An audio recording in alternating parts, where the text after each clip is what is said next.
berburu waktu untuk melengkapi berkas kekejaksaan agar Peggy lekas disidangkan. Kami akan bahas di Breaking News Kompas TV bersama dengan pakar hukum pidana Universitas Pelita Harapan, Profesor Jamin Ginting yang sudah bergabung bersama kami di studio Kompas TV. Selamat pagi Prof Jamin. Selamat pagi Mbak Asri. Prof, ini kan tadi kita lihat juga ada kehadiran dari... sebelum kita melanjutkan dialog, kita akan menyaksikan terlebih dahulu informasi terkini dari Polda Jawa Barat. Sudah menanti. Ini pada hari ini kami dari tim kuasa hukum dari Polda Jawa Barat, tentunya sesuai dengan undangan dari pengadilan, kita dengan tim jumlah sekitar 15. Insya Allah kita akan mengikuti sidang. Dan nanti silahkan nanti rekan-rekan media apabila ini mungkin kegiatannya live bisa nanti disimak. Untuk hal-hal yang lain mungkin tidak perlu kami sampaikan di sini karena ini menyangkut nanti materi-materi yang di persidangan. Tentunya pada hakikatnya kami siap hari ini. Ini kuasa hukumnya internal atau melibatkan eksternal juga? Enggak, ini internal aja. Internal untuk Polri. Saya selaku Kabitkum Polda Jawa Barat. Oh ya, selaku Kabitkum Polda Jabar itu kami yang mengetuai. Mungkin itu aja. Agenda hari pertama apa ya Pak ya? Untuk agenda hari pertama ini membacakan untuk dari pemohon dan kita memberikan jawabannya. Itu aja. Jadi nanti dilaksanakan kurang lebih dari 7 hari. Nah, nanti biasanya nanti Hakim Tunggal yang nanti akan menyampaikan rondonnya atau jadwalnya. Mungkin izin Pak, kemarin kan banyak polemik gitu dan asumsi. Bisa diluruskan Pak, agenda apa sebenarnya yang menghalangi teman-teman untuk datang pada Pak? Oh, sebetulnya itu kita juga ada jadwal peradilan yang dari Polres-Polres lain, Mas.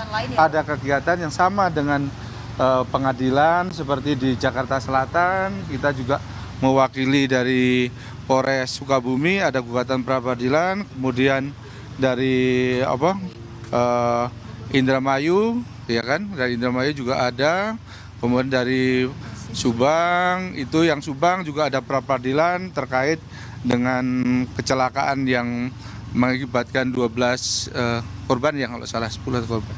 Itu aja. Jadi semuanya kita menghadiri dari pengadilan-pengadilan yang ada.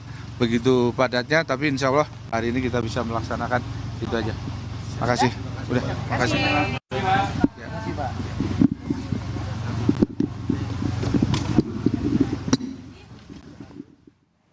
Itu tadi pernyataan dari Kabitkum Polda Jawa Barat, di mana tadi disebutkan bahwa ada 15 tim kuasa hukum Polda Jawa Barat yang hadir dalam sidang pra-peradilan Peggy Setiawan. Dan kita masih menantikan jalannya persidangan pra-peradilan Peggy Setiawan yang rencananya akan digelar pukul 9 pagi di Pengadilan Negeri Bandung, Jawa Barat hari ini. Dan saudara, kita akan kembali membahas bersama dengan pakar hukum pidana Universitas Pelita Harapan, Profesor Jamin Ginting. Prof, tadi mohon maaf sempat terpotong karena ada informasi terbaru dari Bandung. Prof, ini kan sudah hadir dari tim kuasa hukum Polda Jabar. Kemudian juga dari pihak Peggy Setiawan, tim kuasa hukumnya ini bilang sudah menyiapkan sejumlah saksi, bukti, dan juga fakta begitu. Lalu sebetulnya apa Prof yang bisa mengabulkan gugatan dari Peggy Setiawan untuk kemudian menggagalkan statusnya sebagai tersangka? Ya, jadi ini namanya proses pra-peradilan. Dalam proses pra-peradilan yang diatur dalam KUHP pasal 77 itu dan juga putusan MK 21 adalah menyatakan adanya pembatalan terhadap penetapan tersangka, penyitaan, SP3, ya, surat pemberhentian penyidikan dan penyidikan. Itu bisa dilakukan. Nah, untuk supaya yang diperiksa ini adalah prosedurnya. Jadi ada prosedur yang salah dalam penyidik dalam menetapkan seseorang sebagai tersangka. Prosedur itu apa? Prosedur itu contohnya dalam menetapkan tersangka dia perlu 2 alat bukti. Sebagaimana dimaksud dalam pasal 184. Ternyata 2 alat bukti yang ditetapkan untuk menetapkan tersangka tersebut tidak mempunyai validitas. Artinya apa? Artinya tidak secara jumlah nggak cukup. Ya, jadi secara jumlah nggak cukup, tetapi juga selain itu secara kualitas buktinya juga nggak cukup. Contohnya, dia ingin membuktikan bahwanya barang siapa, benar nggak ini Peggy Setiawan sebagai pelaku yang menurut mereka sama dengan Peggy Peron yang diputuskan dalam putusan Mahkamah Agung. Lalu ditunjukkanlah apa? Ditunjukkanlah contohnya itu sertifikat atau foto. Tapi dengan foto dan sertifikat ini apakah ada saksi yang menyatakan bahwa dialah adalah benar dari pelaku tindak pidana tersebut? Kalau saksi menyatakan tidak, berarti nggak ada saksinya. Lalu kedua surat. Apa surat? Contohnya kalau dia Peggy Peron yang sebenarnya yang disebutkan sebagai pelaku, apakah ada scientific evidence yang menunjukkan bahwa, mohon maaf ya, waktu dilakukan pemerkosaan itu ada sperma yang bisa sama dengan sperma milik Peggy Setiawan sekarang. Itu namanya scientific evidence.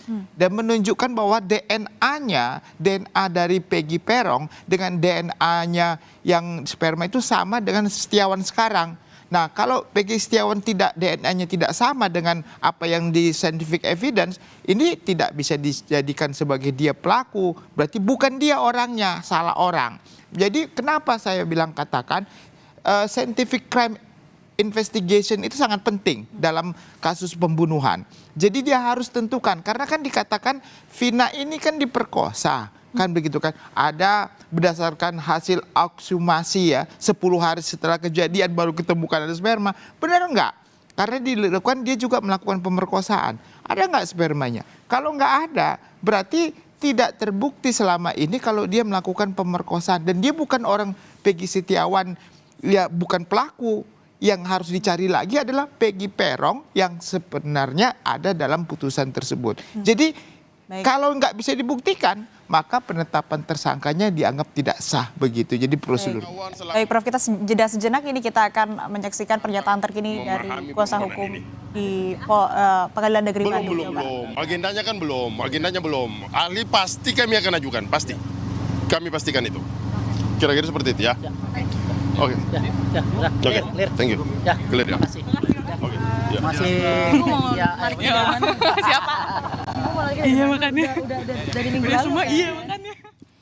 Ya, Prof, artinya kan tadi harus ada scientific evidence begitu yang memang harus dipenuhi oleh para penyidik untuk kemudian menetapkan satu tersangka. Kalau memang itu terbukti tidak ada dan dari kuasa hukum Peggy Setiawan bisa membuktikan scientific evidence itu tidak ada, artinya kan memang dari tim kuasa hukum Polda Jawa Barat ini harus bisa membuktikan ataupun juga menyanggah keraguan dari tim kuasa hukum Peggy Setiawan. Nah, itu seperti apa? Tapi sebentar, Prof Jamin, kita akan bahas usai jeda. Tetap bersama kami.